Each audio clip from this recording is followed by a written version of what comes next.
Hello everybody, welcome to the Bones Collector, and we're in our final installment on our Top 100 video series. I hope you're all doing well. I hope you've all been well. It's been an exciting year already here in 2021, and we want to continue this series and talk about our top 10 games each now, and we're excited to do that because these are some fantastic games. But first of all, I want to thank you humbly for watching, and I want to thank you very humbly for hitting the like button on our videos to push them up the line on YouTube. That really helps out our channel. We appreciate it, and please continue to do so. So without further ado, let's get to our top 10 games, and we'll start with Lori, ladies first, and she's going to do number 10, yeah. Okay, my number 10 is from 2016. It's an enormous box, and it's called Mechs vs. Minions. It's a board game made from the League of Legends video game, and I'll open this up and try to show you a little bit of it. It's a programming game.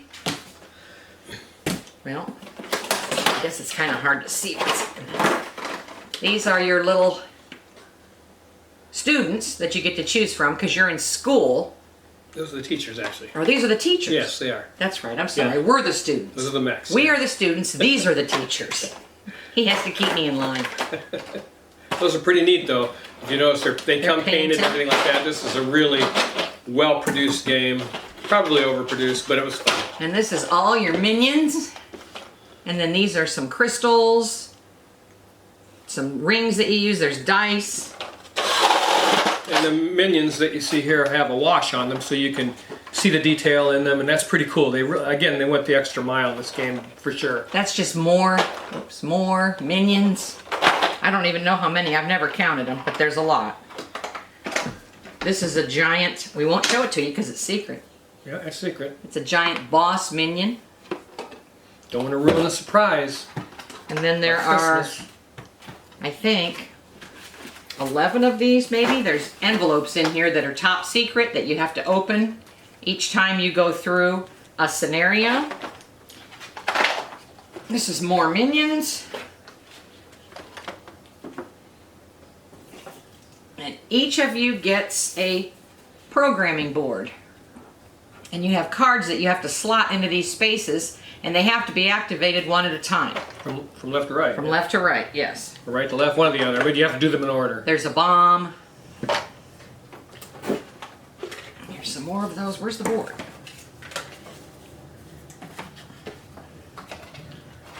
This is just the tracker board. This keeps track of minion kills. This keeps track of your doom. Okay, here's the board. It's a modular board you put together. These are oil slicks that are on there. Each scenario has a different thing, but you have to move across the board, unlock things on the... You could stick this on there. Where's the cards? Whoops. The cards have awesome art on them. You can't see them, I guess, but they tell you turn and shoot, turn left and shoot, move 2 spaces right and shoot, some things like that. So you have to make sure you're getting them all in the right order, or you're going to be doing things that you didn't intend to. And there's different levels. On each card you have 3 levels that will become available to you as you have more of the cards. For instance, if you had a bunch of the Omni-style cards, or if you have 3 of them, you get to activate the 3rd level. Shows on there. It's a little more powerful. Need 3 cards, yeah. And then where's the monsters cards? And these linen cards are very, very thick, very nice. Yeah, all the cards are everything in this game is spectacular. These are these are helper cards that you can earn by moving up on the tracks. These must be the that's the minions deck, right? And then the coolest piece in the game is hourglass. Sand hourglass timer that we actually don't even use. Don't use, but it's pretty cool. Yeah. It's just to keep you from taking too long on your turn. Yeah. So I'll try and figure out how to put this back together, and you can just keep talking. Yeah. But we love this game. It's again highly produced game. I think it's still readily available, and a fun game to have to think about how you want those characters, those mechs, to move for you. because you're under attack. You're going to be under attack, and you have to diminish their troops as quickly as you possibly can by programming on that board. And I tell you, so many times I've played this game and want to take my turn, and I programmed the board incorrectly, and the mech moves and does things I didn't want it to do. And but you'll do that in this game, and so you have to think really hard about how you want to program those mechs to do the things you want them to do. But the game is a whole lot of fun. We've enjoyed it since we've had it, and it's a big box to store, but yeah, I don't know. It's totally different than anything else that we play. Yeah. Really. And it is an enormous box, but he keeps it for me. Yeah. That's my number 10, Mechs vs. Minions. It's a great game, yeah. All right, my number 10 is a little smaller box, and it's a game published by Tasty Minstrel Games. Designer is Jeffrey Allers, and the game is Citrus. And you are playing in a citrus plantation. I love this game. Obviously, it's in my top 10, and I enjoy it every time I play it. It's so wonderful, and it has an interesting selection mechanism for getting your tiles from the market. This is a nice picture of that, but you have to select a row of the tiles. Now, when you select that row, there might only be one tile in the row, or that direction you can select 3, that direction you can select 2. So it depends on how much money you have, first of all, because money's pretty tight in this game. So if you only have $1, naturally you're only going to be able to buy 1 tile. So you can get tiles from the market, or you can harvest, which means bringing your workers back and getting income by doing that. And you build these around fincas. It's an area control game. Each finca has a first and second majority score on the tile, and the board is just lovely, and this game is lovely when you play it. It is a double-sided board. And when you lay those colorful tiles, and they're different plantations, citrus plantations, grapefruit and limes and oranges and blood oranges and so forth. So they're very, very pretty. And when you're playing this game and laying them on the board, it really explodes in color. And the complexity level is medium complexity, tile laying, area control. You got all these different meeples you're going to put around the around the fincas. Yeah, so you can score, and there's the tiles. Like I say, some of them, those tiles Lori's holding, are very, very pretty. And then you have a player mat, each player, that is going to track your income. And that is Citrus. I love this game so much. Again, it's about an hour game, very thinky, got a whole bunch of colorful tiles in this bag, and it's my number 10 game, published again by Tasty Minstrel. It has a short version and a long version. That's what the 2 different sides of the board do. One side is for the short version, one side is for the long version. So you can decide how long of a game you want to play. But yeah,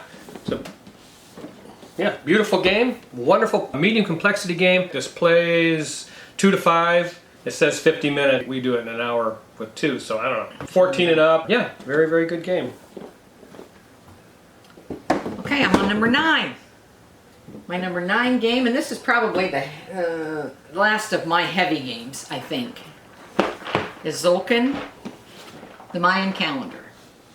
And this is from 2012. It's by Daniel Ticini, I don't know how you say him, Ticini and Simone Luciani. A great team, design team. And this game is just very unique because of the way the board sets up. It's a modular board, but it's full of gears. And the gears all mesh together. Should I set it up? No. Okay. Here, you can see it by these 2, I guess, that they turn. When this big wheel turns, all of the little wheels turn. And you're placing your workers on these wheels. And then when you turn this 1 turn each time, it changes where your little marker is facing and what your action could be. So on your turn, you either place a marker, or as many markers as you can, or you pull as many markers back as you choose to. And when you pull them back is when you take the actions that are on the wheel. Yeah, you can place as many as you like. You don't have to place them all. You can place as many as you like and pull back as many as you like, but you can only do one of those things on your turn, so that really makes this game difficult. And it's got a really nice rule book. There are a lot of rules, but once you start playing it, again, they all pretty much fall into place. You have to think pretty hard in this game. Yeah. And then we knew we were going to keep it because we enjoyed it, and so we bought a organizer for it. Oh, this is a insert. Folded space insert. They're made out of thick foam.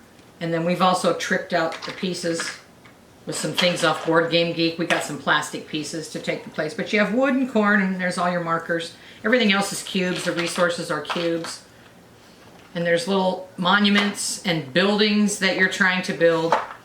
And it's a, I don't know what the weight is, but it's a heavier weight. Yeah, it's probably over game. 3, I don't know, 3.5 or something on Board Game Geek.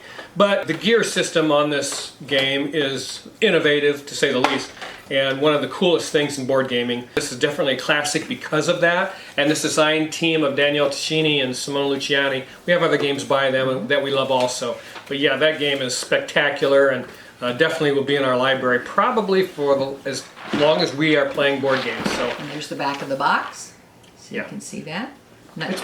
You can see the board put together a little bit on there, but it's not difficult to put together, but it's a little bit time consuming. You have to be careful that you're not damaging anything putting it together, but that's my number 9, tzolk'in, the Mayan calendar. Yeah, it's been around a while, but it's a must, I think, for anybody's board gaming library who wants a game that they have to work a little bit intellectually, and that's really, really a nice game. All right, that was number 9? Number 9. All right, I'm on number 9, and mine's a little easier than that one. Mine is Days of Wonder game called Quadropolis. Quadropolis is a game for 2 to 4 players, 8 and up for an age group, 30 to 60 minutes, and Lori and I play this in about 40 minutes, 30-40 minutes.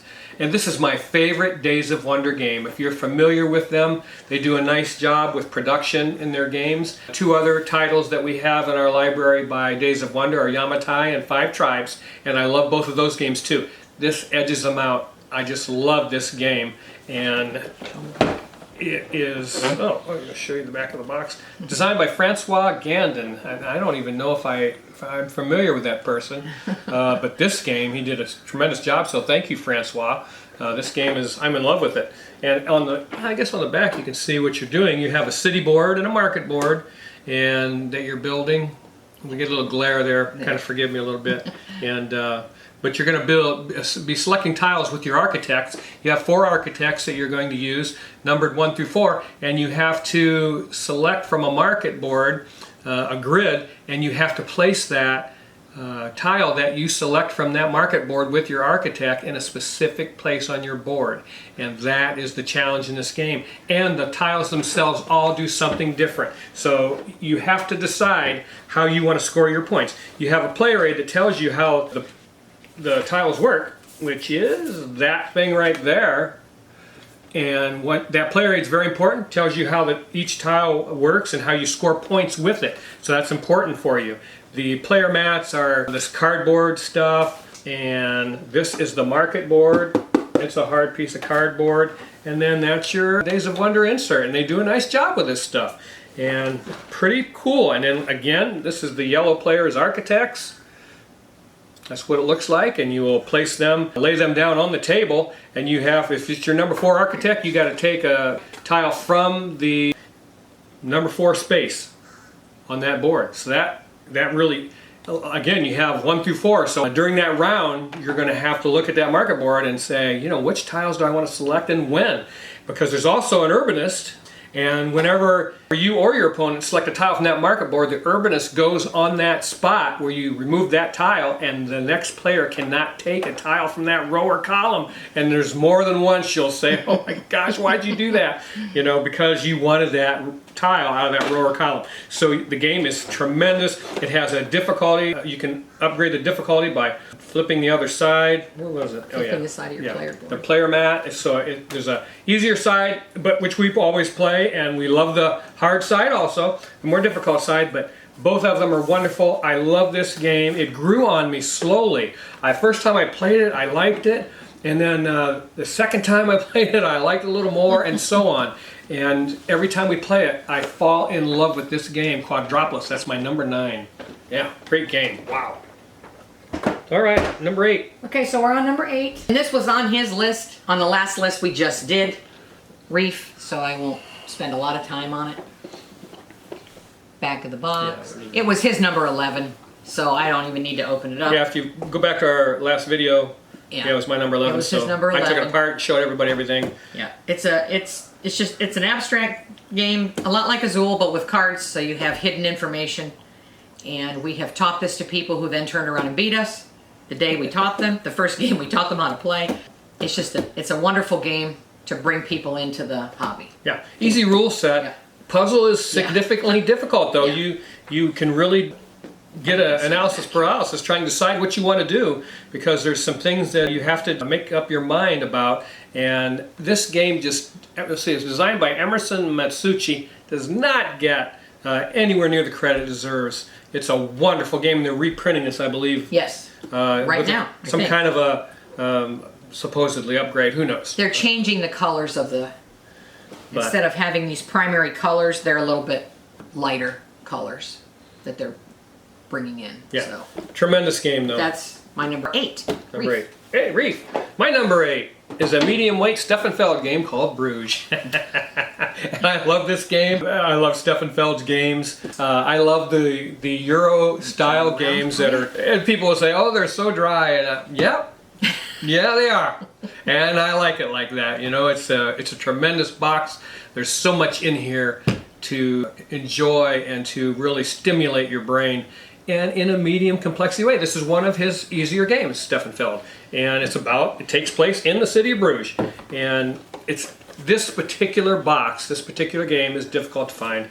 It's not readily available, so, but they are currently making a reprint of it. It'll be called Hamburg. Hamburg. It's going to be called Hamburg, and there have been some rule changes in it. But if you have this game, I would definitely hang on to it. I love this copy. I've watched Hamburg play, and if I did a video of Hamburg compared to Bruges, so if you want to flick down through my videos, I talk about it at length. But that's the city of Bruges. That's it. You know how I talk about small game boards, you know? And there's the pretty cool picture on the back. That's pretty sweet. And then, yeah, the city of Bruges. And this is a game about keeping up with each other. And The Joneses. Yeah. If you are in the lead in certain categories, you're going to get the points for that round. So you want to pay attention to what your opponents are doing and follow the lead sometimes. You can't always do it, but for the most part, you're going to have to try to do that. And you select cards that are going to give you different actions and build buildings and put people in those buildings that'll give you additional benefits, kind of a small engine builder, so to speak, and get that going to help you as much as possible in this game. I just love this game, and the artwork on the cards is phenomenal. The cards are in these little boxes, so you can't see what you're drawing. What's underneath. Yep. You can only see the top card. And they're all different colors. And you need certain colors, but you can't choose. You can only see the one on the top of each thing, and you have on the top of each pile. And you have to hope you get what you need. Yeah, I mean, the cards are kind of old world, kind of course, I got everything sleeved because I'm in love with this game, and I would play it any time.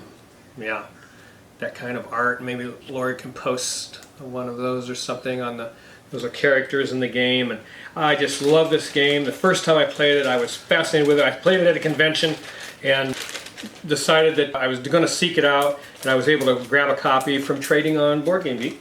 Yes. Yeah. We traded So on Board yeah, Game that Geek. was pretty sweet, and to be able to find that, a pristine copy, as a matter of fact, I was very, very Markers fortunate. And the dice. Yeah. Wooden dice. It's a dice roller. You're going to roll dice and place them on the board, and everybody has to use those same dice. I love games that do that. Steffenfeld does the best job with using dice in board games than any designer. So nobody has a bad roll. 'Cause Yeah. You're all using the same dice. You're all using the same dice. I love that in this board game and in some of the other board games that he's designed. But yeah, just tremendous. What all we got in here? More, lots of cards and dice and. There's a track there that you Yeah. move on. Where else? You're trying to build walls. No, those are moats. You're trying to build a moat. Trying to build a moat, yeah, and that's one of the things you keep up with. And the buildings that you're building in front of you in your tableau is one of the categories also that you want to, because you have some tiles that are bonus, and it tells you how many points you score at the end of the round for having the lead in those particular categories. But it does have a little expansion. it came with an expansion. That's pretty cool. What's that called? City on the Zwin. City on the Zwin, I believe. Yeah. It adds boats that you can activate when you're activating the moat. But you don't need it. I mean, this game is spectacular without any kind of expansion, and a great game design by, in my opinion, the best board game designer, Stefan Feld. And yeah, that's Bruges. Let's put this thing back. And the expansion didn't come with the game. No. The person we bought it from, it was in their box. Tough game to find, but if you think you might be interested in this, you can get it in the Hamburg version. I don't know when, maybe sometime this year. We'll have to wait and see. I did back the Kickstarter to get a copy of it for myself, even though I do own Bruges, but I wanted to get Hamburg also and play it. But that's my number 8, Bruges. Okay, my number 7, he has also talked about. It was his number 36, and it is Harry Potter Hogwarts Battle. Again, I won't open it up since it was his number 36. If you want to watch, he takes it all apart. Cooperative deck building game. We love Harry Potter, so it was kind of a no-brainer to try it. It's one of those types of games that starts out very easy, gets very difficult. We have 2 expansions for it. The Monster Box of Monsters expansion makes the game even more difficult. And the Charms and Potions, I don't think it makes it that much more difficult. It just changes some of the things you're trying to do in the game. That sound right? So that quickly is my number 7, Harry Potter Hogwarts Battle. Yeah, that's a great game. We really enjoy playing that. We love the Harry Potter movies, as many thousands of other people, and we enjoy the thematic nature of this game and the fact that it's a co-op game, so we really enjoy that. And we play it at least once a year and go through all of those boxes and essentially take a week playing it, don't we? Pretty much. Because it can take you that long, and the addition of that Monster Box of Monsters, I'm telling you, that thing, wow.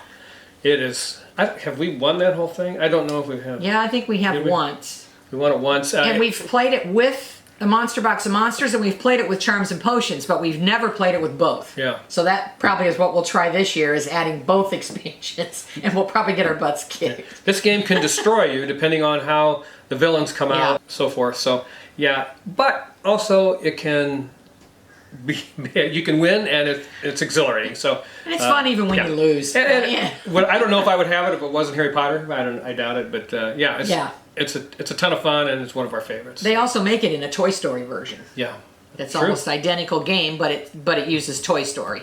So if you're not a Harry Potter fan but you like Toy Story, you could try it that way. Yeah, cool.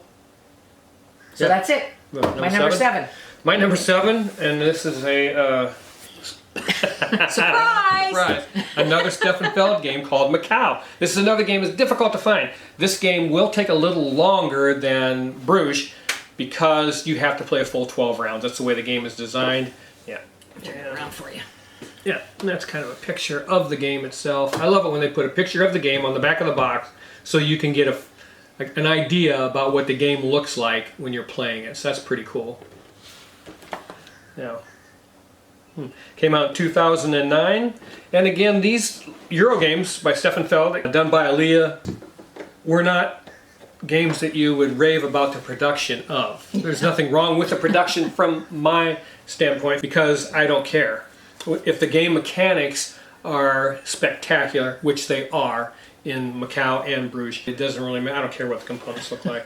So yeah, there's a rule book, and in this one, of course, if you are familiar with Macau, you have to work this windrose, and that's the slick mechanism in this game, where you're spinning that windrose, and you're selecting cubes and putting them around the windrose according to the dice values, and then you have to plan and plan and plan, and you're building an engine with cards, and that is really difficult to do. This is your player board. You're going to select cards, put them on here, and you have to build those cards by the end of the game, or it's minus points, and the pressure gets on. The tension is great in this game, and that's what makes board gaming fun, when you have something in the game creating tension. To stress you out. Yeah, there has to be some kind of tension, and that's the board. Again, a smallish board. I really, you know, again, I like that. When we're playing 2 players, I like to have everything right in front of me. And our eyesight's not getting better. yeah, so we enjoy that. We enjoy small game boards. I enjoy games that have mechanics that just blow you away, that make you think. And the game comes with a nice insert to separate everything, and the place for the dice and the resource cubes and tokens, cards. And this game, again, is difficult to find, but it's being reprinted. It's going to be another... Yep. What is it? Is this part of the package we got? There's little ships, too, that sail around I think it's Amsterdam. the water. This one will be called Amsterdam. It will be Amsterdam, yes. If you can seek this game out and find it, that would be awesome for you. And I enjoy this game, Lauren. I enjoy it. Again, it's a nice engine builder that is, I don't know, this is medium to medium heavy, I suppose, because of trying to link together those cards to do the most and most efficient benefit to you as a player. So, yeah, We got that copy from Board Game Geek Marketplace, is where we found our copy.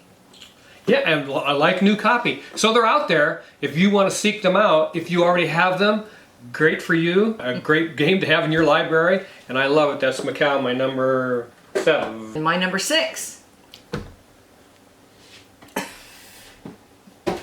He's also talked about before. It was his number 37. Is Crusaders. Thy Will Be Done by Seth Jaffe, TMG Games. There's the back.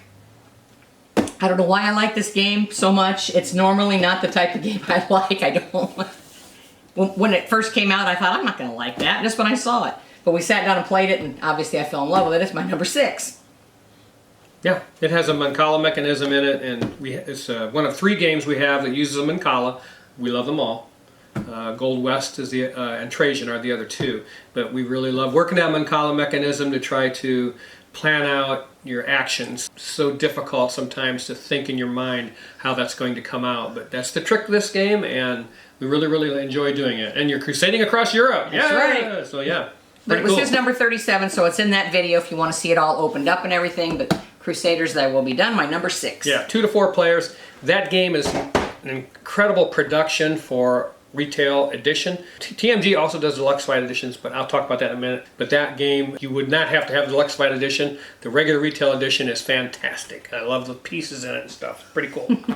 All right, now we're on 6, right? Yep. Okay, my number 6 is exactly what I talked about. Is deluxified edition of Gentes by Tasty Minstrel Games. This game is designed by Stefan Risthaus. It plays 1 to 4, so it has a solo mode. Plays in 90 minutes, and I think that's pretty accurate. Probably. It's a little bit on the longer side, but I'm telling you what, this game is fantastic. And it's a civilization builder from the dawn of mankind. It's a deluxified edition, says so right on the box.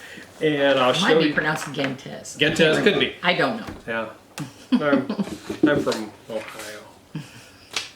But everything in here, I've seen all of the Tasty Minstrel Deluxified Edition games, and I think this is the most fantastic job that they've ever done. Double layer player mats for building your civilizations, and rule book. And this actually came with a folded space insert. Yeah. Came with the game. Which is one of the coolest things. You have to assemble it, but it came with the game. Yeah, it came with the folded space insert. I hope you guys can see that. And these chunky pieces to track the civil. You can lift these out, and there's more underneath. I mean, this thing But is... I mean, these chunky pieces that track your civilization, those are the ones that are on the main board. And then you have smaller ones, just like those, that are... They're probably underneath. Yeah, underneath. Just like those that go on your player map to track the civilization that you have, personally. Yeah, wooden hourglasses. Time is the currency in this game. You got locks that you put on spaces that aren't open. It's got metal coin. Metal coin. Just a first player marker. Yeah, big wooden chunky piece there.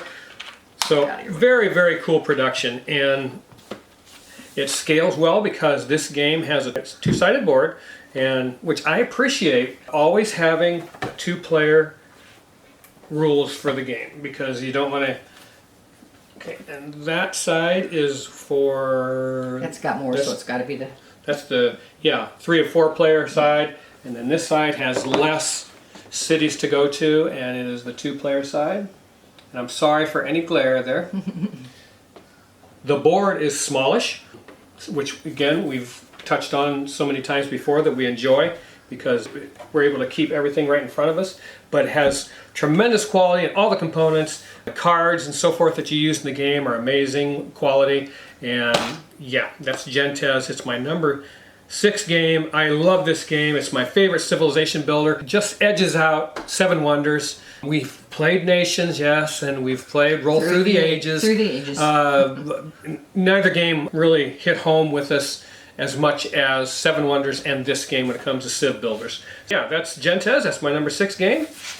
And it's a deluxeified edition. If you can get this, great. I've never played the regular retail edition. I don't know what it looks like. I just know that I'm in love with this. So yeah, if you can seek this out and get it, you'll be thrilled to play it. It's an excellent, excellent civilization. Did I not show you the back? I think so. There you go. Hopefully you can see that. Does that show you a picture of the game? Yeah, it sure does. Yeah. Pretty cool. And it comes with a nice sleeve. Oh man, I love this game. Yep, that's number 6. Yep. We're on number 5. Okay, my number 5, which he has again talked about at number 39, is Manhattan Project Energy Empire.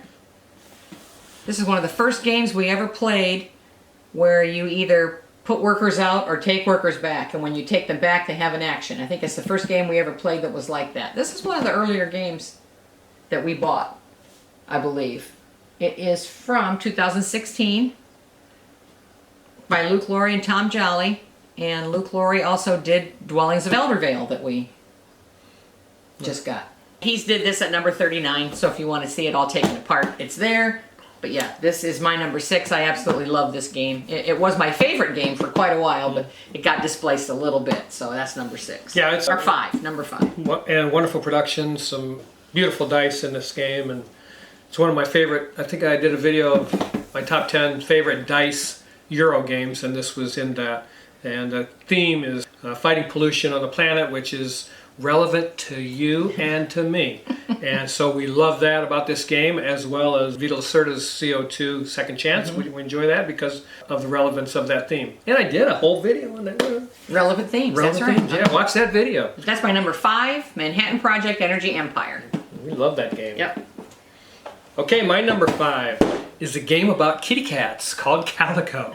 And Calico is a 2020 release by Flat Out Games and AEG, and I'm telling you what, oh, this is a linen finish on this box, first of all. That's pretty cool. And look how cute that cat is. Give me a break.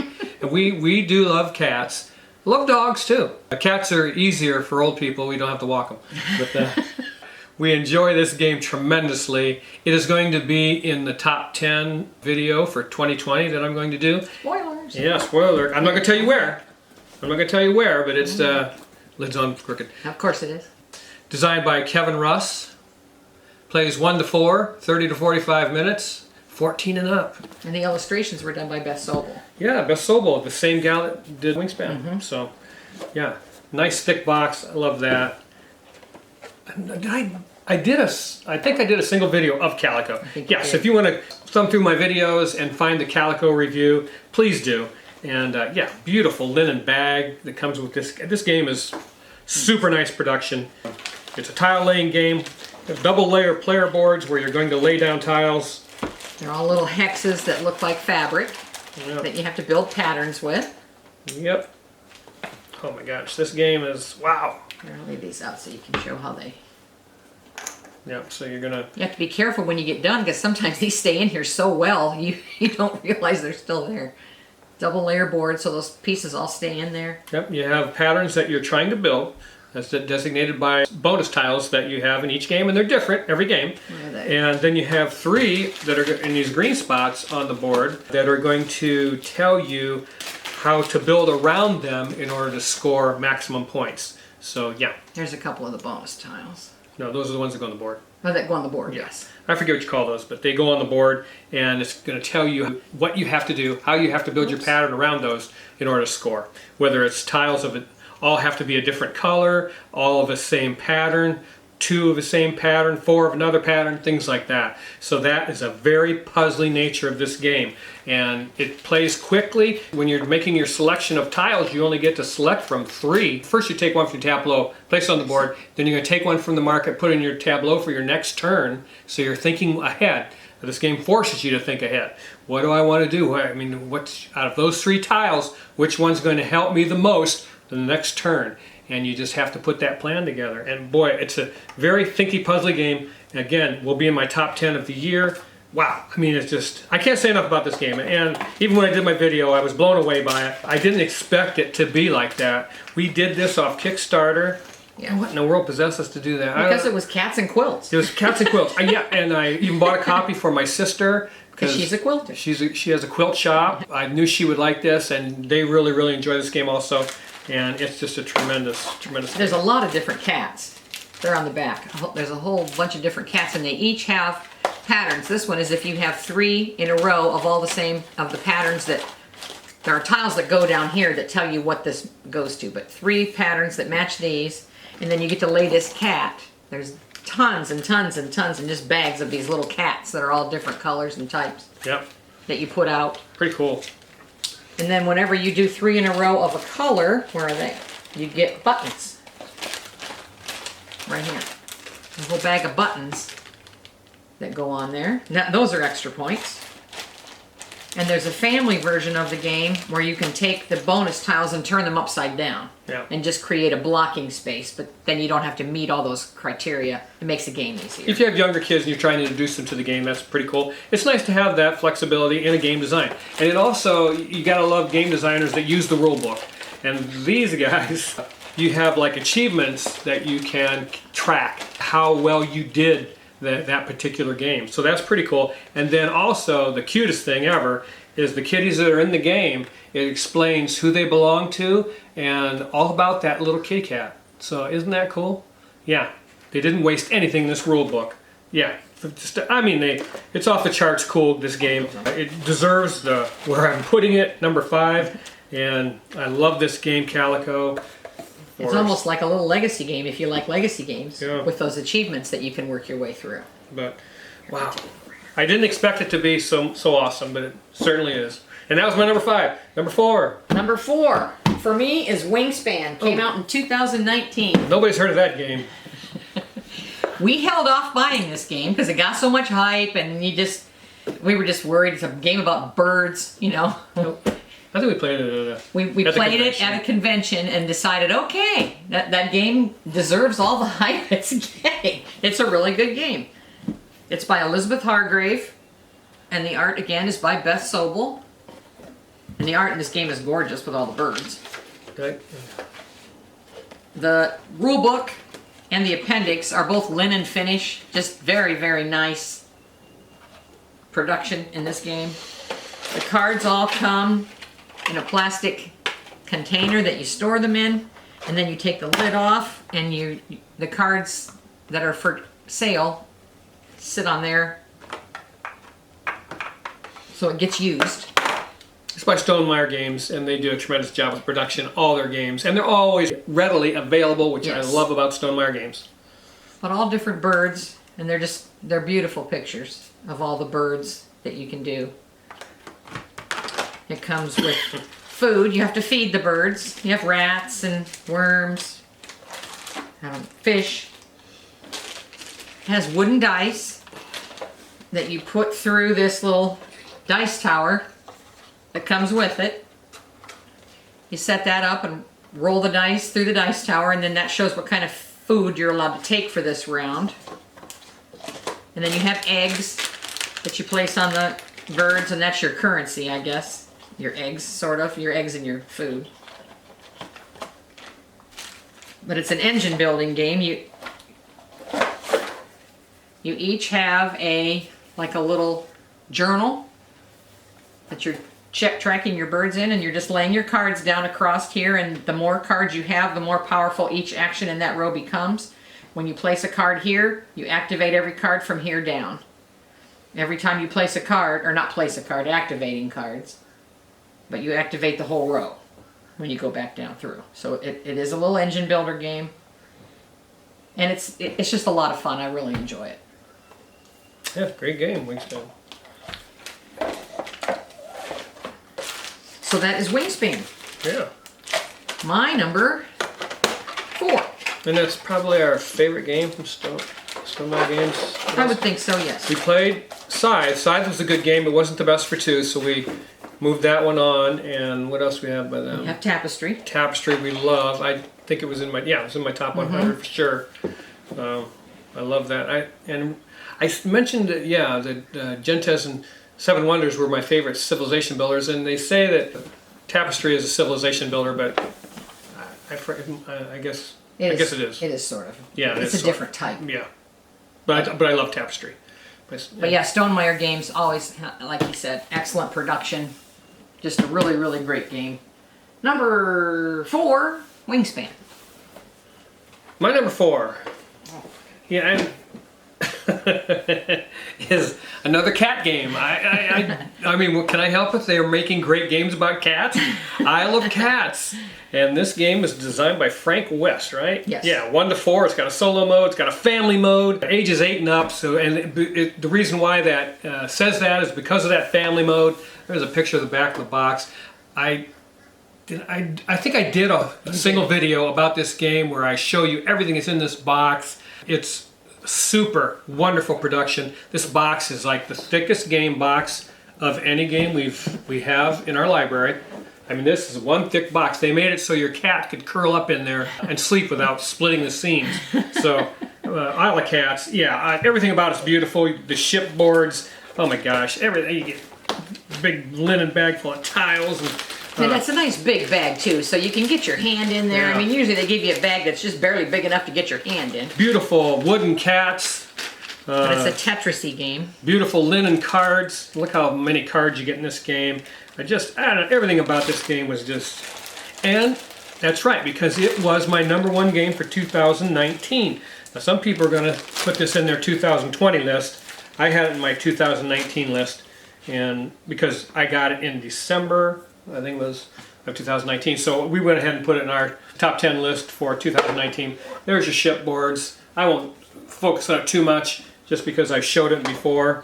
But you get everything you need in this game. And it was a Vesh that's coming to, yeah. He's coming to, Evil Vesh is coming to take the kitties. Evil. You have to save them. You have to save those cats. That's just your whole goal in life. I mean, anybody that has a cat knows you're a cat slave from the time you own them. And you're going to do what they tell you because they hypnotize you and make you love them and make you do things you wouldn't normally do just for them, because everything you do is for them, even playing board games. Yeah, they have to be involved in everything that you do. And our kitty is a good kitty and lets us play board games without destroying them. So. Yeah, I love cats. Oh my gosh, that's my number 4. Spectacular game design. Again, I love that when games cover a wide range of people that want to play board games. So like, you know, if you can take that same game, difficult game, strip a few things from it and make a family version in the same box, which they've done with Isle of Cats, that is very cool. They remove the card mechanic and you're just laying tiles if you have young kids that you're trying to introduce this game. And I mean, I just appreciate when people go that extra mile for that type of thing. But yeah, Isle of Cats. Well, and he actually went another extra mile during the pandemic and made a downloadable printout sheet so that people could play it virtually online. There's a where you can just mark off sheets instead of actually having to have the game. I mean, Frank West he just did an amazing job with that game. Yep. All right, I'm on my number 2. No, my number 3. My number 3, we don't have to talk about for very long, as we just did, is Calico. Yeah. Kitty game. What can you say about it? No, I can't say anything he hasn't already said. It's a beautiful game, a lot of fun. We really enjoy it. We sat down and taught it to his sister when they were here. Before we gave them their copy, we taught them how to play it. They picked it up immediately. And Yeah. it's difficult to strategy-wise, but very simple to play. But that is my number 3, Calico. Yeah. Simple rule set, tough puzzle. Tough puzzle to solve and do it better than anybody else. So that's pretty cool. All right, we're on number 3. My number 3 is a Stefan Feld game. Guess what? It's Castles of Burgundy. Oh my gosh. I can't say anything about this game that hasn't been said before, but I'm going to wait for a few comments till my next game, but there's the back of the box. This is an Aaliyah Games production, and Aaliyah Games takes a lot of heat for the production of this game. I mean, it's a pretty light box, but the game itself is so spectacular. Ladies and germs, I mean, I can't say enough about it. I don't care about the production. Hey, got a nice little insert in it to store everything. Small board, but you do have a player mat, so it kind of extends the playing surface a little bit. Mat that size. But you're building an estate in the French countryside, or I mean, you're an aristocracy is the word I'm looking for. And all these little fancy bags came off Board Game Geek. There's one in here for each color. So we tricked it out. You don't have to have, but for the longest time, this game was $20, $22, $23 on Amazon, and I just couldn't believe people weren't snapping it. Hopefully everybody that wanted this game got it when it was so cheap. I mean, for the longest time, it was like 22, 23 bucks. But yeah, Steffenfeld, gosh, yeah, Castles of Burgundy, just a spectacularly wonderful game. And that's your number 3. Number 3. So my number 2, which was his number 76, so it was down there quite a ways, but he did talk about it before, is Horrified. This game is amazing. We have played this with his sister and family as well. It's an easy game to teach someone because it's co-op. You can help them learn it, but it's all the old Universal monsters, and it's just a lot of fun. Yeah, it's a lot of fun. It's you get all the little mini monsters and really enjoy it. Like I said, I won't talk about it a lot because he has, but it has a pandemic feel to it. You know, you're putting out fires. Each monster has a unique set of circumstances and mechanics that you have to defeat and that you have to accomplish, I guess, and defeat in order to get rid of that particular monster. These monsters are from my childhood, Wolfman, Dracula, Frankenstein, and I just have loved them ever since I was a child, just being scared by them. But yeah, we love playing this game. And it can get difficult to win. You can Yes. ramp it up or down by how many monsters you play. There's easy monsters, hard monsters. We haven't tried this with our grandkids yet. We probably will with one of the easier monsters. Wonderful game for Halloween if you're looking for one. Yeah, Halloween, good Halloween game. I actually like this one a little better than Pandemic. He likes Pandemic better by a lot. They play. It's basically the same thing. Not same game. Same principle. Yeah, it is. Trying to defeat the monsters instead of defeating the virus. But that's my number 2. Horrified. All right. My number 2 is Wingspan, which we've already talked about, but I wanted to wait and give you my thoughts on Wingspan. Lori mentioned this is an engine builder game. The theme is so beautiful and loving. That's one of the things that makes this game spectacular. Again, it's my number 2, and I can't use enough superlatives about this game. You, at one time, will play this game, you'll score 35 points. The next time you play this game, you'll score 75 points, because those bird cards that come out may mesh well. The one game you play it, the next time you're just not getting them clicking. So you won't score as many points, and that's just a beautiful thing. I mean, it's frustrating for you as a player because you maybe don't do well that particular game, but the next game you'll do spectacularly. And that is an incredible characteristic about this game, Wingspan. It's a must for anybody's library, and the reason why I wanted to wait to talk about Castles of Burgundy was to mention that there are 4 games that I can say are gaming perfection that I've played in all the hundreds and hundreds of board games that we've played. And Wingspan, Castles of Burgundy, Hanamakoji, and Pandemic are 4 games that I would say are flawless and elegant. And that's rare air for sure. Wingspan is there, and I'm telling you what, this game is a ton of fun to play. It's just a medium complexity game that you have to think just that right amount to put together your best effort in trying to score as many points as you possibly can. But oh gosh, I can't say enough about it. I just love this game. And again, Stonemaier Games does an amazing job with production, so you're getting your money's worth, folks. And that's a rare thing in today's world. But yeah, Wingspan, number 2. Okay, my number 1. Drumroll. This is from Christmas Vacation. And there you go. And we just talked about it, the Isle of Cats. I love this game. I love tile laying games. I love polyomino games. I love cats. It's just, I really, really, really enjoyed this game. That's why it's my number one. It's fantastic production. It's our favorite Frank West game. He did an amazing, amazing job with this game. But that's my number one. Super There's really popular, nothing yeah. more to say about it. People are from what loving you it. did, but it's a great, great game. If you haven't tried it, you need to. This is another one that we played with his sister and family when they were here, and they bought it before they went home. So it's a fantastic game. That's my number one. Yeah. Isle of Cats. Oh, that's a great number one. And my number one is a Stefan Feld game called Carpe Diem, Seize the Day. Yes, so yeah, there. This came out in 2018, I believe.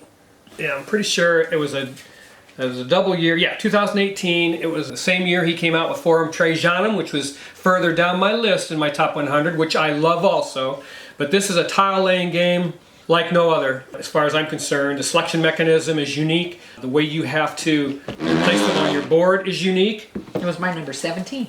So, was it? Oh, so you probably showed it. We probably showed this game off already. We did. Yeah, and talked about the borders that you put around your countryside that have icons on them that tell you how you need to lay those tiles so you can score according to these puzzle pieces. That changes every game. So that's one of the wonderful things about this game is every game is different.